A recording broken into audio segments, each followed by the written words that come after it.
Welcome to our video journey where we explore the fascinating world of pronunciation, unraveling the mysteries behind each word and its usage.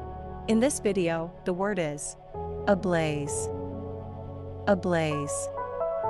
Ablaze. Ablaze is used to describe something that is on fire, in flames, or burning intensely. It can also be used metaphorically to convey a sense of intense emotion, excitement, or activity. Examples: 1. The house was ablaze with flames, and firefighters rushed to the scene. In this sentence, ablaze is used to describe the house as being in flames, indicating a severe fire. 2. The forest was ablaze after a lightning strike, posing a significant wildfire threat. Here, ablaze signifies that the forest was burning intensely as a result of a lightning strike.